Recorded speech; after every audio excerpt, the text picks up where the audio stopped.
Look guys, I want to talk about everyday daily witchcraft in this video. Because witchcraft isn't just placing spells and hexes on someone, or using herbs to make their, potence to influence people with. See, all of those practices are pagan and they're witchcraft. That's true. But just think about one thing here. You don't have to be a witch to practice witchcraft. For example, I can go to the Burger King, but it doesn't mean that I'm making a burger. Or I can write a text. That doesn't make me an author. Okay, I can wear the suit of a doctor, but that doesn't make me a medical professional. Okay, I can even, I can even play an instrument, but that doesn't make me a musician. Okay, you see, you can practice something that isn't a part of who you are. For example, a football player can also sit in the seat of a judge and make judgments, but it doesn't make him a judge. Okay, you can do things without being that thing, but it will have the same impact. If I go behind a car, and let me say, if I enter into a bus, but I'm not a bus driver, I'm not trained to it, I can drive, and it will be real, but the effect will not be that pleasant. Okay, so you get what I'm saying now.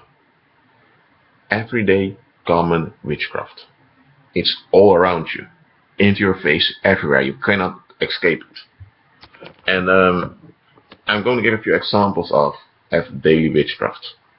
How common day folks who aren't, how do I say it, who aren't inaugurated into witchcraft, because to become a real witch, you need to be inaugurated. The same with becoming a warlock or a wizard, you need to be inaugurated. You see? I'm not talking about people that are inaugurated, okay? I'm talking about daily people out there, how they practice witchcraft, sometimes without knowing it, and sometimes intentionally, okay? It's still witchcraft.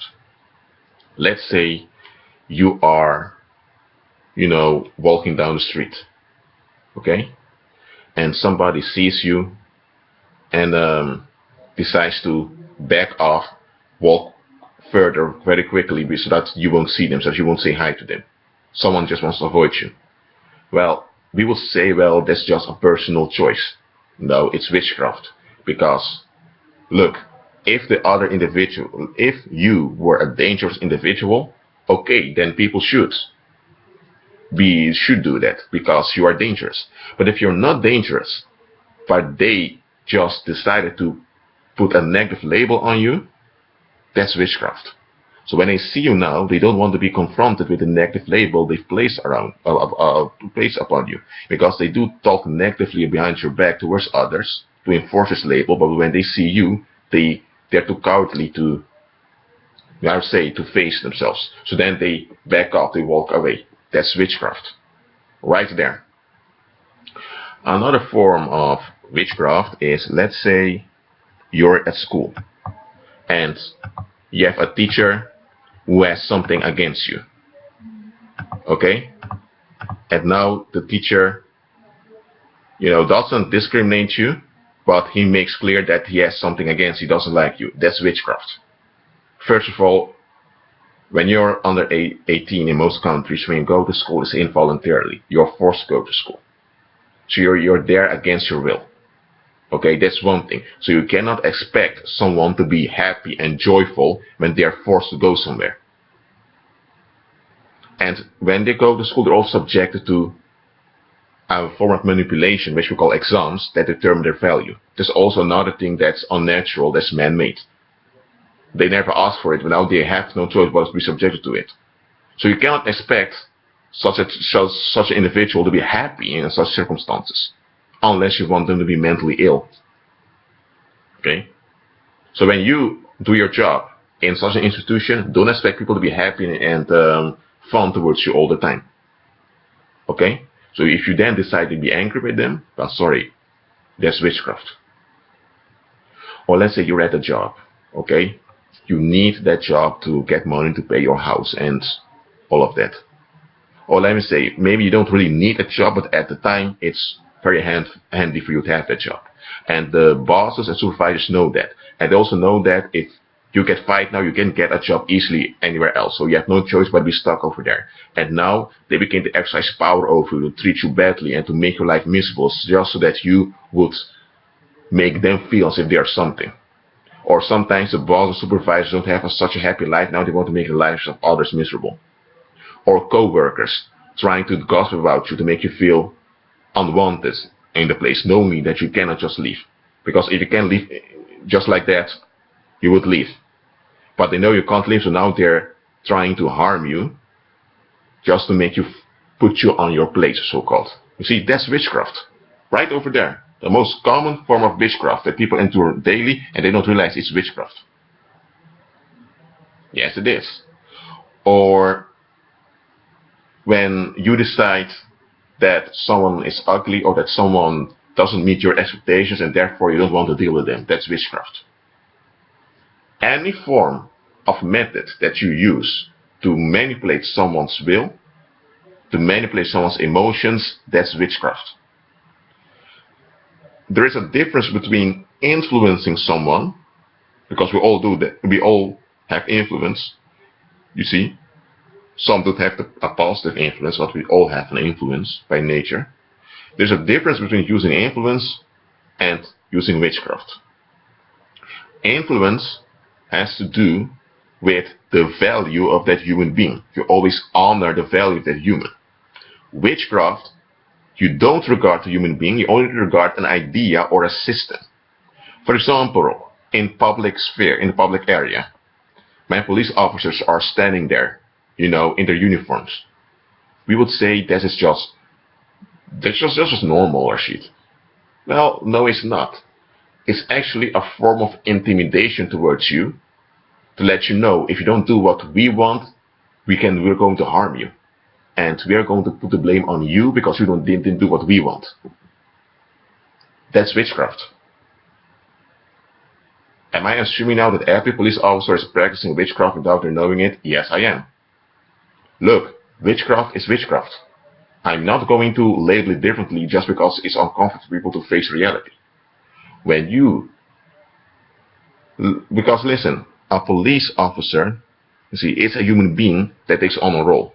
And that role is not a natural role, it's something that human beings constructed. And we gave them permission to use violence and abuse upon others just to enforce the law. And what's the law?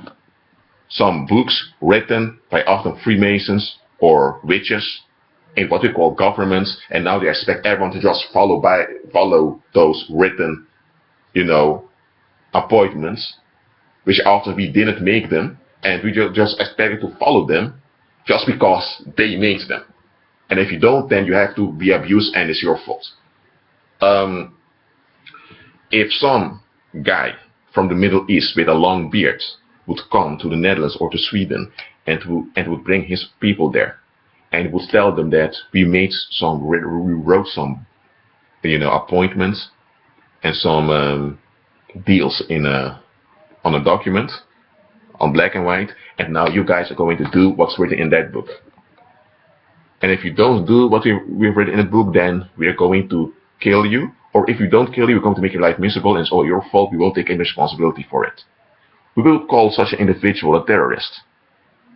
But now you have people in the same place that you live that do this, and you people saying, well, it's the government or it's the law. You need to obey the law. Hold on, it's the same thing. If a serial killer, someone that's out of their mind, that's a psychopath, decides to kill 5 people, you would say, oh, it's a psychopath, it's dangerous, you shouldn't assist it at all. But if someone else joins what we call the army, puts a uniform and goes to another country, begins to kill people and come back, he's a war hero. He's someone that defended this country. He should be honored with medals and all those honor, all those other kinds of worldly honor. But hold on. The one was just a guy out of his mind killing 5 people, and the other was trained paid by our tax dollars, our tax euros, by our money, by our taxes we pay. They were trained and educated to kill people, and they went and do it. And now they come back and we applaud them. What's that? It's still murder. The same, witchcraft is witchcraft, however you look at it. Witchcraft is everywhere, all around you. And there's one more thing here. You don't have to accept it. You shouldn't accept witchcraft either, from anyone. They ought to value your humanity, because you're made in the image of God, and they ought to love you as themselves. You see? If people don't want to value your humanity, then what are they doing with you? Then you're just a means to an end. You're just a part of their agenda. So basically they're using you, or they're abusing you. There is no gray area, guys. Really, there is no gray area. Either people love you as themselves, as the Lord commands, and they can only practice this if they love God first, or they don't love God, and they're basically using it as a means to an end. I'm telling this so that you guys will be real, okay? If someone who's out of their mind and angry, frustrated at life, decides to kill 5 people, or 10 or 20 people, or what happened in Norway in 2011, 70 people, they would say, he needs to be people, the sinful urges of the population comes up and they want the death penalty and all those other things. Strange. We want to use murder to fight murder, okay. But why do we give honor and praise to trained assassins, which we call soldiers? Now listen carefully. I'm not against military personnel, because in this life you see, it is necessary evil sometimes, because humans tend to fight, okay? If you're military and you're serving the country from which you were born, okay, and violence is nothing but a last resource that you don't want to use, but okay, then it's different, okay? So I'm not talking to you then. I'm talking about people that are trained to murder others in other countries, who also enjoy it and, who also justify it. Sorry, that's not right. I prefer there won't be any armies at all, but okay, Jesus has returned back, so we can expect that in this life. Expect to be victimized by witchcraft, guys. It's all around you. Most of the ideas and most of the expectations we have in our daily lives are related to idols. And all the actions we take to secure those ideals and those expectations is witchcraft. So, if you want to fight witchcraft, it's ineffective to put a burning stake and to burn all the inaugurated witches and inaugurated warlocks. Even if you put all of them from all the world together and burn them, it still wouldn't solve anything.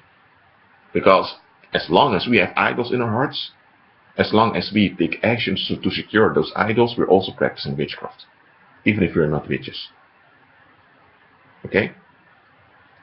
So, don't use Satan's methods to fight Satan. It won't work. Okay? It should be in order. Okay? So that the Holy Spirit can use you for God's glory. That's the reason you exist. Okay? Well, I hope I've said enough in this video. And may the grace of Christ Jesus be with you.